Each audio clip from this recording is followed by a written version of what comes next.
Good evening and welcome to Politics Nation. We begin with breaking news. Just hours ago, Donald Trump says the U.S. Navy fired on an Iranian-flagged cargo ship for trying to get past the blockade. U.S. Marines now have custody of the ship, according to the president. This comes as the world awaits a second round of peace talks between the U.S. and Iran, set to start tomorrow in Pakistan. The president says U.S. negotiators, including JD Vance, Steve Witkoff, and Jared Kushner, are confirmed. The AP reports that Iran did not immediately confirm the talks. Regardless, the Strait of Hormuz is closed again as Tehran digs in over the U.S. blockade of Iran's ports. And the president is back to his previous threats to destroy Iran's civilian infrastructure if a peaceful deal isn't reached as the ceasefire runs out. Joining me now is Congressman Benny Thompson, Democrat of Mississippi and ranking member on the House Homeland Security Committee. Congressman, thanks for joining us tonight. Let's start with Iran.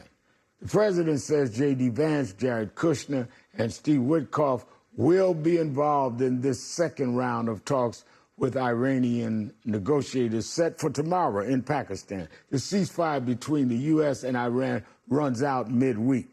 The president says Tehran has violated the ceasefire by attacking ships in the Strait of Hormuz, and he's threatening to resume targeting of Iran's civilian infrastructure if a deal isn't reached. What are your thoughts on this next round of talks amid this escalating violence?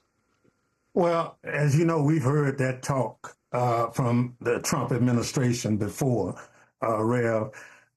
You can't be a bully in negotiating peace. Bullies don't survive. What we have here, as you know, 1/5 of the oil in the world comes through the Strait of Hormuz. In order for that to work, we have to work together.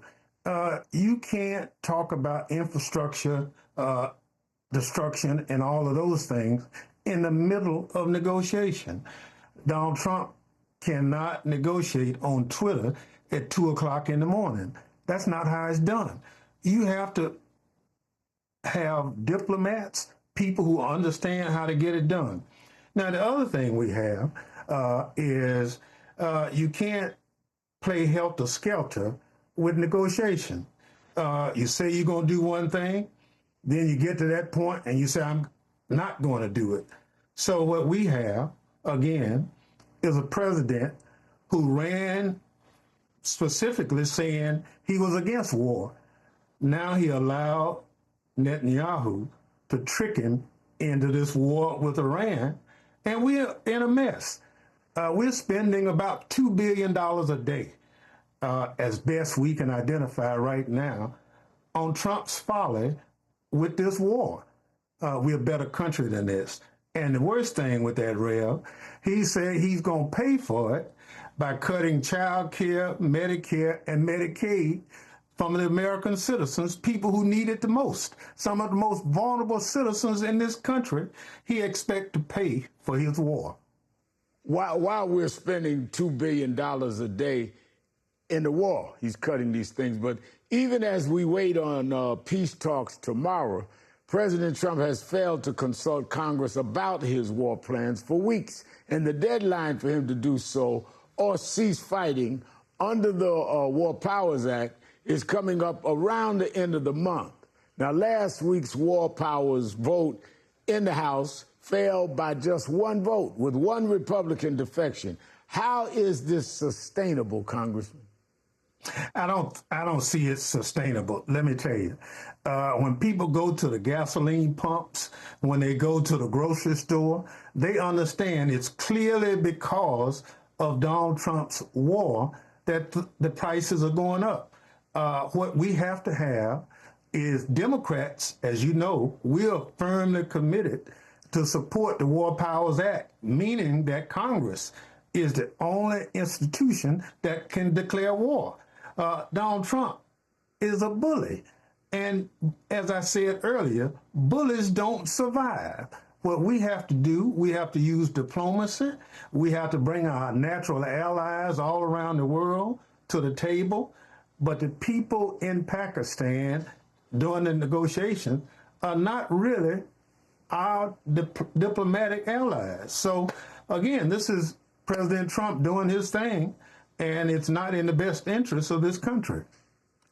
Coming back to Washington, where Trump's FBI director Kash Patel is now threatening to sue the Atlantic magazine over its bombshell reporting this weekend about alleged instances in which he was recently unable to perform his duties or even be reached due to inebriation and drinking. Patel has denied the reports are true.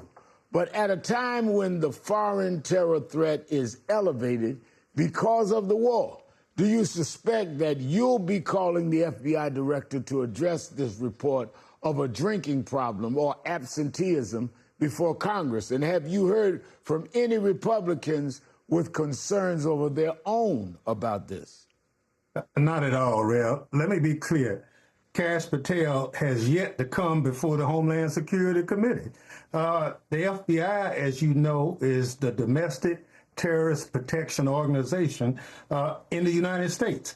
And Homeland Security Committee is the committee with that jurisdiction.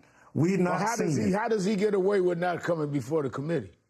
Well, because he's buffaloed our chairman, and the president is telling folk, you don't have to go. He was supposed to come before our committee in December, and he just decided on his own not to come. Christopher Wray, when he was FBI director, he came a number of times before our committee to tell us what was going on in terms of domestic terrorism and international terrorism. But Kash Patel, you know, he's out here, he's the party boy. He goes to see his girlfriend in the FBI jet. He goes to the Olympics. You see him chugging beer like he's a frat boy. That is not the image we need with the FBI. Now we hear that this drinking is more than just, a drink here and now. We understand from information that sometimes his security detail is having difficulty waking him up in the morning to go to work. So, but this is who Donald Trump picked. This is who he has tasked with the responsibility of protecting this great country of ours. And again, it's an absolute disaster. If Donald Trump had the guts, he would fire him today because he's not meeting the task. The other thing, Reverend, is, as you know, anybody who's investigated anything that Trump doesn't like, the FBI is getting rid of them. So you can't even do your own job. Now, staying with federal law enforcement, Acting ICE Director Todd Lyons is stepping down at the end of next month. What are your thoughts on his tenure following Kristi Noem's firing as DHS Secretary last month? And have you seen any change out of DHS since former Senator Markwayne Mullin replaced Noem? And has there been any movement on reforming the agency? After all, DHS is still technically shut down. That's right. There's been no change. Look, what we've seen with our own eyes in Minneapolis and the other cities around the country, that's who ICE is. ICE has killed people in prison. We have prisoners who are in custody, who have died. We've seen ICE kill a person, an American citizen, on the streets. So what we have is an agency out of control. And now the director, who understand is under so much pressure, he's been in the hospital several times because of it. He's leaving in May.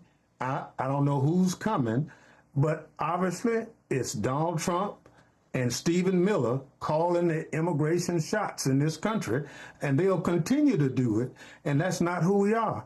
And our ICE agents, Rev, only receive 47 days of training, and they're put on the streets with guns, mask on. They don't have cameras. They break in people's homes without judicial warrants. They're out of control. Now, we're out of time, but before I let you go, we're about to talk about redistricting in Virginia with our next guest. But before you go, I wanted to get your take on new election-related actions from the DOJ. The Washington Post reports just hours ago the Trump Justice Department is demanding 2024 ballots from Detroit. They say to investigate election law compliance.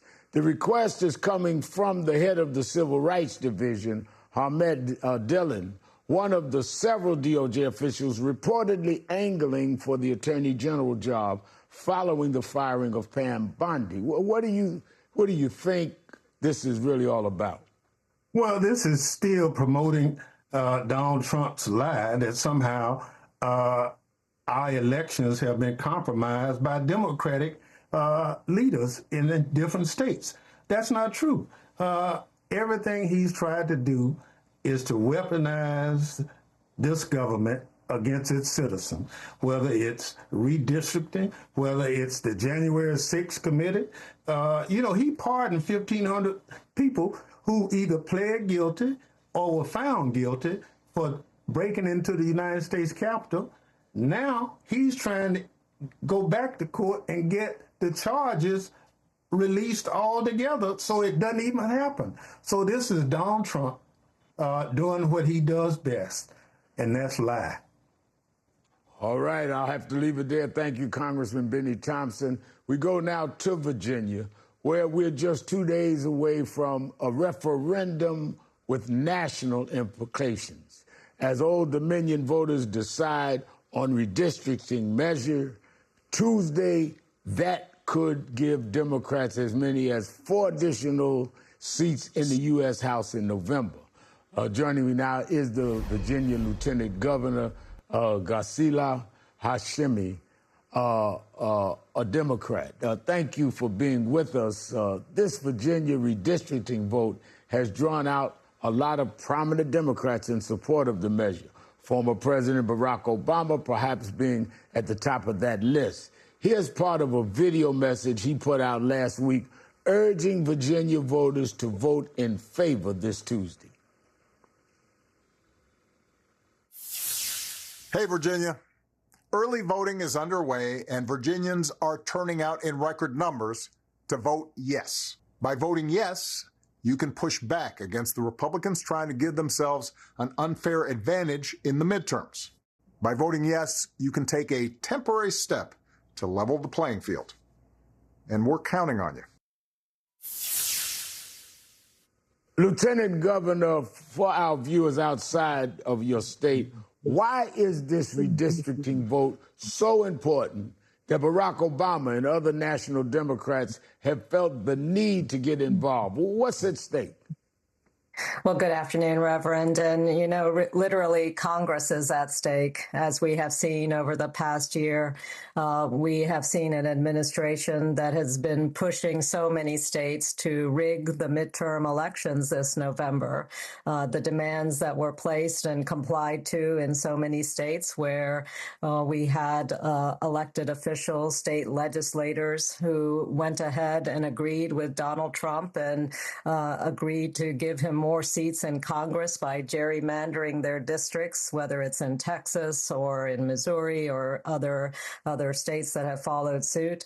It's critically important that Virginians, as Americans, have the opportunity to respond to what is happening at the national level.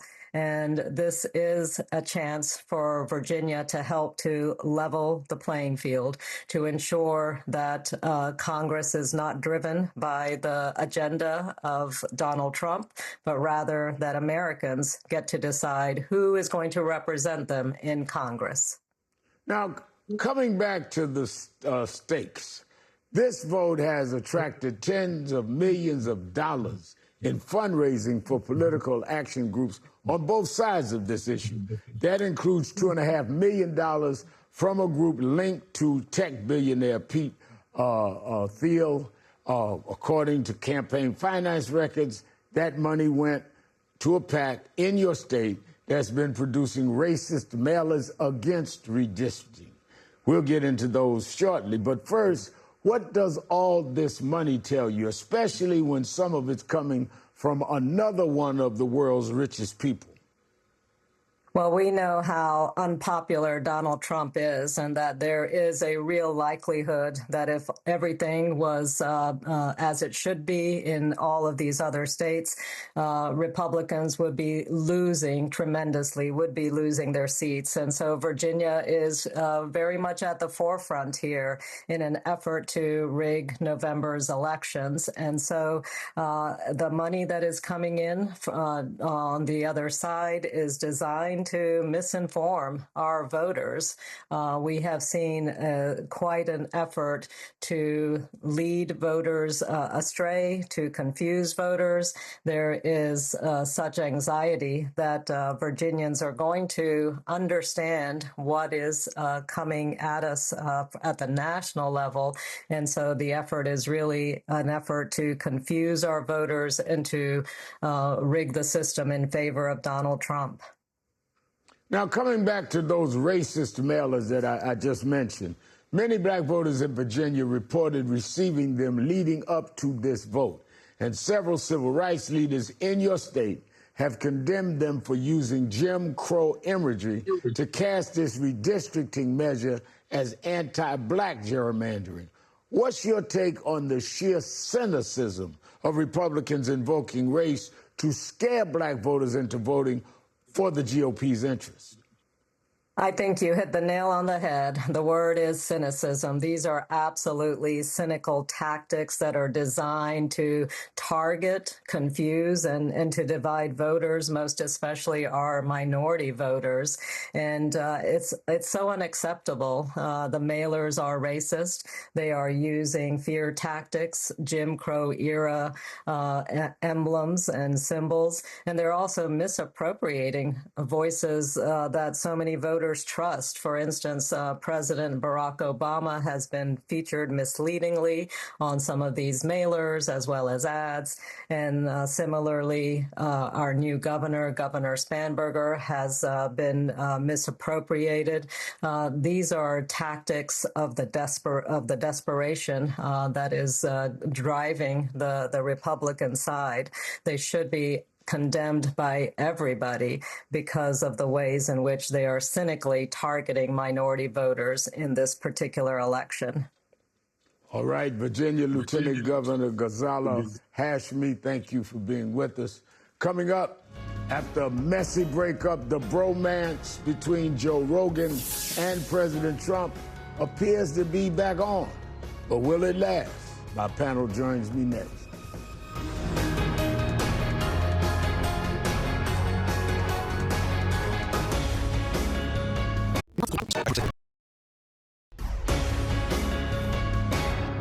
Welcome back to Politics Nation on MS Now. We've been talking about the high-stakes redistricting referendum on Tuesday in Virginia. Let's get some perspective from my political panel.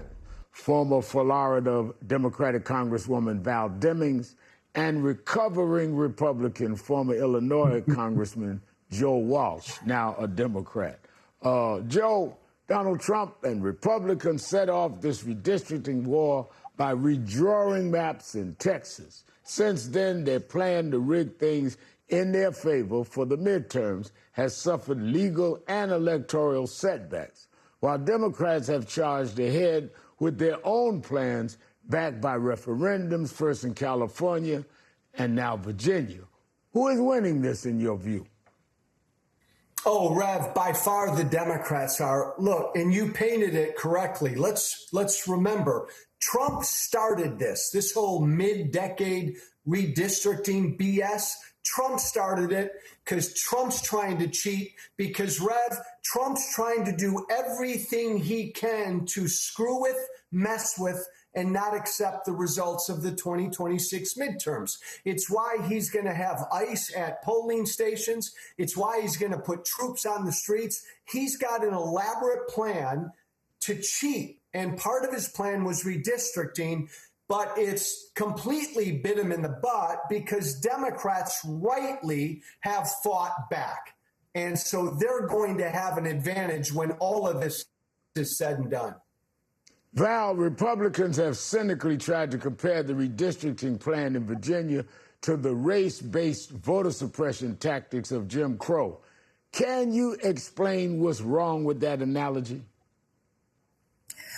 Well, Reverend Sharpton, when people try to cheat and their cheating isn't working out for them, then they will come up with any ridiculous excuse because they can't really explain what they did in the first place and look, or justify what they did in the first place. It is so very important to remember how we got started. If Governor Abbott would have been able to find enough courage or enough decency or integrity to tell the president that cheating big in order to try to win big is not winning at all, that is nothing but losing. And so look, and you know, in Florida, of course, our governor is trying to do the same thing. I'm told the legislature is waiting on him to come out with his maps when it is the legislator's job. So kudos to Governor Abbott, not Governor Abbott, but Governor Newsom and Governor Spanberger for saying we're not sitting back and letting them cheat to win, destroy our democracy. We're going to fight back, and this is the way to do it. This is what fighting fire with fire looks like.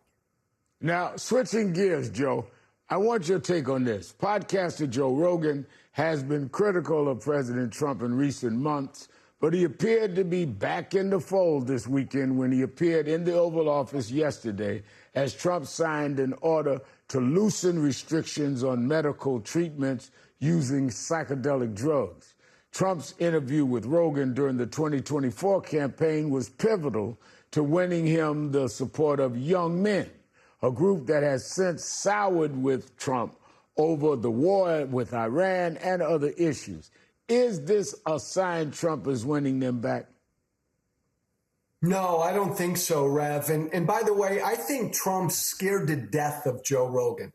He goes after anybody. Look what he's saying about Tucker Carlson, Megyn Kelly. For some reason, he will not go after Joe Rogan. I think he understands that Rogan has a unique connection with a lot of men. But you nailed it, Rev.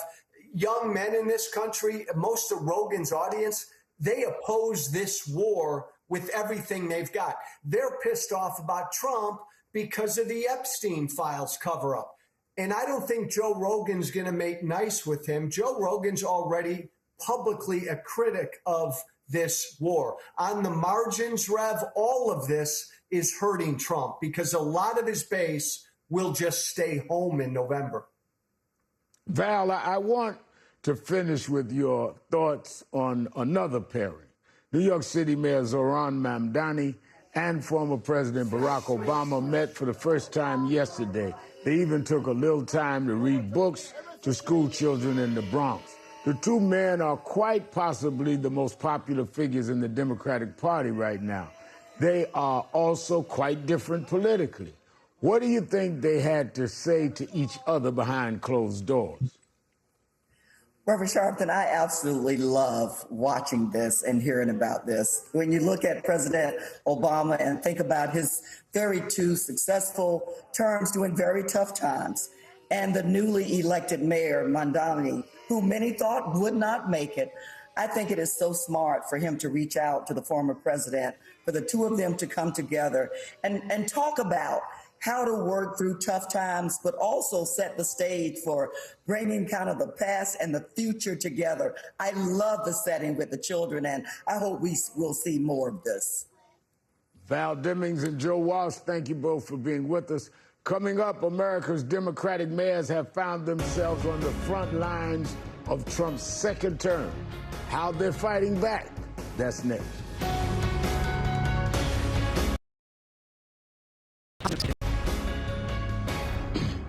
Welcome back to Politics Nation on MS Now. Pope Leo took the time out of his historic trip to Africa on Saturday to address the alleged feud between himself and President Trump. Take a listen.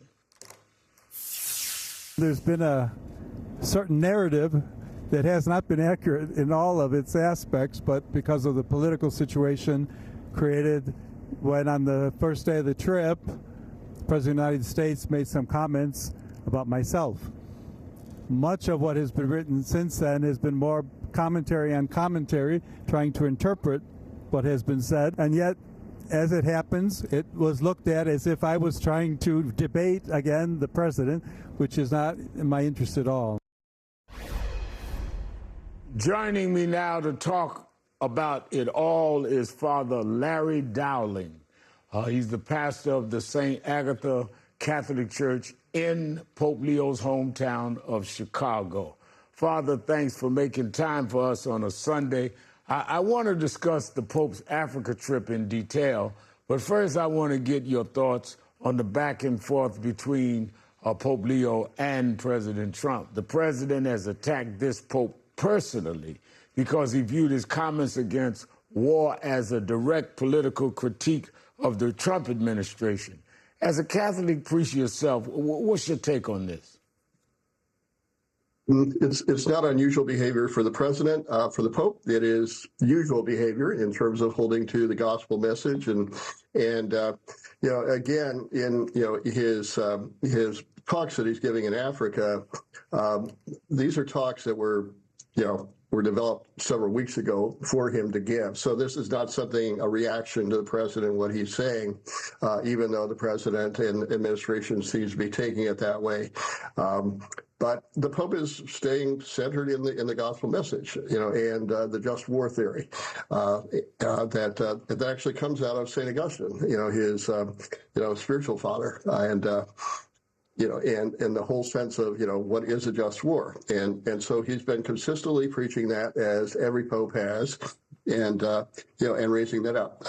Of course, the president's reaction and JD Vance and, various others, Mike Johnson, have all been, critical of the Pope, which is, again, for me, a bit of hypocrisy. Again, saying that there should be a separate of church and state, but at the same time wanting to declare America a Christian nation. Again, just, constant contradiction, I think, in this administration. Now, Vice President JD Vance, who you mentioned, who is a convert to Catholicism, says he's grateful for the Pope's statement. He's not seeking a debate with Trump. Previously, he said the Pope should be careful when discussing theology. The Republican Speaker of the House, who is not Catholic, has suggested the Pope may be unfamiliar with the just war doctrine that you just mentioned. Are these productive critiques in your judgment, or hasn't it been common historically for popes and political leaders to differ on the issue of war? Of course it has. And again, the consistency of the papacy on this issue is firm. Of course, you're going to have politicians that want to support, the actions, the erratic actions of an administration that, again, chose to go to war without, any real plan in mind for, how to, even what the goal of the war was. But in the midst of it all, again, the critique from, political leaders, again, it aligns with where this administration is at, sadly, and the whole spirit of, white Christian nationalism that, again, continues to, try to, raise the nation above, and the values of the nation above Christianity itself. Again, totally contrary to any, true sense of being a disciple of Jesus, is to keep that focus. And it's also a question of a moral issue, which does not seem to get discussed much in this administration. There's a moral imperative here, me coming out of the Dr. King tradition. But I want to get back to Pope Leo's Africa trip. The American-born Pope has made stops in Algeria and Cameroon. Right now he's in Angola, and he'll be traveling to Equatorial Guinea next week. Today's mass near the capital of Angola drew over 100,000 people. Later, he celebrated the rosary at the sanctuary of Mama Mushi, at Mama Mushi Ma, on the edge of the Kwanzaa River, where kidnapped Africans were gathered to be baptized before they were loaded on Portuguese ships to be enslaved in the Americas. What message do you believe the Pope is trying to send with this pilgrimage? Yeah, and I think he's trying to, again, raise up, the horrors of slavery. The church, I think, still has some reconciliation to make on that issue with the going back to the doctrine of discovery and all that. But I do think his presence there and his willingness to, I think his presence in Africa, which was actually planned before he even became Pope. Francis was planning to go there. But I think it's fortuitous that this is the first major trip that he is taking because it does raise up the importance of the African continent and the horrors that have been inflicted on the African continent by, first world nations. And so the Pope, I think, is trying to, give encouragement to the African people, particularly African Catholics, but, the African people in general, and to point out the incredible gifts that the African people have. I have the privilege of being a part of an organization called PACPAN, the Pan-African Catholic Theological Pastoral Network, that is doing incredible work in women's empowerment, youth empowerment in Africa, has 125,000 volunteers across the continent doing anti-trafficking work and just marvelous things. And I think the Pope is there really to say, it's Africa's time. Finally, it's Africa's time. And we need to pay attention to that and do our best to, support the continued development of the continent without the interference of, the United States and China and Russia. Father, the last time we spoke on this program, you had been turned away by ICE while attempting to give detainees communion at the detention center in Broadview, Illinois. Thanks to a court order, a small number of priests were allowed to enter the facility on Ash Wednesday. Can you update us on the efforts to provide spiritual comfort to these men and women caught up in this Trump administration's mass deportation push? Absolutely. We were able since then to go in on, Holy Thursday, Good Friday, Holy Saturday, and Easter Sunday as well. And we're able to minister to, as many as 14 detainees in the facility. Again, through a court order. It had to be through a court order. The government continues to resist, regular visits and all that. But in the midst of it all, the ability to go in and, especially on Holy Thursday, I wasn't part of the group. My Spanish is not that good, but but the group that did go in, did the traditional washing of the feet with the detainees, and prayed with them, offered them communion, all those sorts of things. But it's a continued battle with the government in terms of the accessibility to bring the Word of God, to bring the Spirit of God and the love of God to these detainees in Broadview, and this is happening across the nation, in various detention facilities as well. Father Larry Dowling, thank you for being with us. Coming up, America's Democratic mayors have found themselves on the front lines of Trump's second term. How they're fighting back? That's next.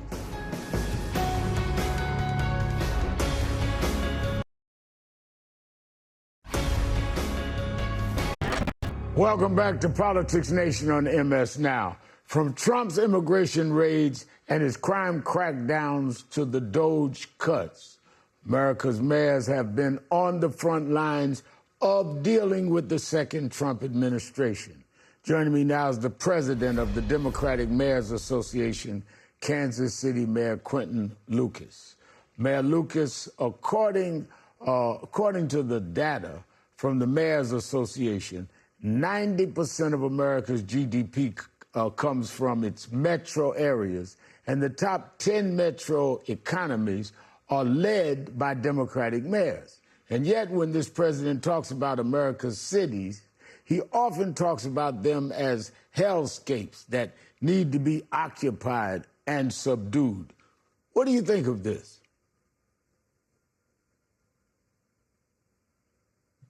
The president has been stuck in the 1980s for some time and thinks that the American city is something that he was scared of a generation past. What we are seeing is that cities are providing the most competent form of government almost anywhere. You see cities that are progressive, making real changes, getting kids into daycare, having incredible crime reductions. You see that in Baltimore, San Francisco, all around the country. And frankly, cities are the example of American government done right. That's why you have mayors in major cities all around America who are much higher in the polls than the president's, in at 37% right now, alienating his base with wars, alienating his base with terribly high gas prices. Mayors are understanding how to get things done, and that's why you're seeing this success all around the country. In states like Florida, states like Iowa, where Democratic mayors are getting reelected, Democratic mayors are winning. And I know some of the mayors in these cities. I was recently in your city at an event with you. So when Trump and Republicans claim Democratic mayors are soft on crime, when the numbers tell a different story. Take, for instance, the city of Baltimore. You mentioned Maryland, where Democratic Mayor Brandon Scott has been responsible for a historically dramatic decrease in violent crimes as of 2025 and early this year. Your city, Kansas City, also significant reductions, with homicides dropping 5% to the lowest level since 2018. How do we change this narrative, though? We keep telling the truth, because what we have seen time and again is that President Trump has no interest in actually sharing the truth. He is trying to activate tropes, frankly, I think latent racism that exists in folks, and trying to say that a place like Baltimore that is seeing historic numbers, not just in my lifetime, but in all folks' lifetimes, in terms of the types of declines we're seeing. Let me be real. The city of Chicago seeing very real declines. Almost every major American city led by a Democratic mayor, you are seeing real results. So one, we need to keep telling the truth. I think you need to keep pushing back more actively. And I think, frankly, more people are seeing this all the time. Whenever the president knows that his national agenda, certainly his international policy, is flailing, he always goes back to common ticks. And it's attacking the cities just like he attacked the Central Park 5 a generation ago. So we will keep getting out there, sharing the messages. I think, frankly, mayors are the best messengers for the Democratic Party, because we don't get stuck in quagmires. We don't get stuck in legislative battles. We got to get things done. And it's delivering transportation, affordable housing, jobs in our city, and stronger economies like you started off with. Cities are where all of that stuff is happening in America, and the best, most competent government we have. Now, before I let you go, we've been talking about redistricting fights on the show ahead of the vote in Virginia this Tuesday. And I want to discuss the situation in Kansas City. Last month in March, a Missouri judge upheld the state's new Republican-drawn congressional map, which will split the city into 3 districts for the 2026 election, leaving an uncertain re-election path for longtime Democratic Congressman Reverend Emanuel Cleaver. I should note that I know you explored the idea of potentially running for one of those seats before deciding to keep your post as mayor. But can you explain why this redistricting decision is such a big deal, especially for black voters in Kansas City? We're out of time, but I needed you to answer that. There are 2 things that are happening right now in our country. First of all, the Supreme Court is looking to ensure that black seats can be drawn out, particularly throughout the American South. And you are seeing this redistricting effort, attempting to take out black congressmen in places like Texas, places like Missouri, places that have too much of a history of alienating and marginalizing black people. This is not just an attack on Democrats. It's not just an attack on progressives. It is an attack on black voices in leadership. That is what you are having happen in Missouri, where Reverend Emanuel Cleaver, one of the more decent people who has served in the United States Congress probably ever, is facing that. And that's why we have to keep fighting. That's why in Virginia, you need to make sure you get out and vote this week to give some balance to what's going on. Mayor Quentin Lucas, thank you for joining us. Up next, my final thoughts. Stay with us.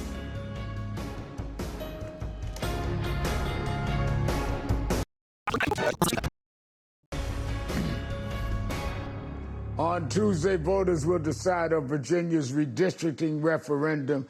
This is a fight Democrats did not start, but one they must win if there is to be any possibility of holding President Trump accountable for the remainder of his second term.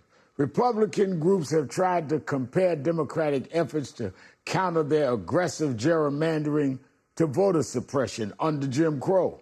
But the data tells a different story. According to research by the Brennan Center, predominantly white states are the least likely to pass restrictive voting laws, while racially diverse states under Republican control are the most likely to do so. States like Texas and Florida. I want to see everyone have an opportunity to vote, whether they agree with me or not. And the only way to do that is to pass legislation to preserve and protect our democracy, like the John Lewis Voting Rights Advancement Act, reintroduced in Congress last month on the 60th anniversary of Bloody Sunday. Many generations of activists fought hard to open up America's democracy to all citizens. It's up to us to keep their legacy alive. That does it for me. Thanks for watching. I'll see you back here next weekend at 5 p.m. Eastern. The weekend primetime starts right here on MS Now at the top of the hour.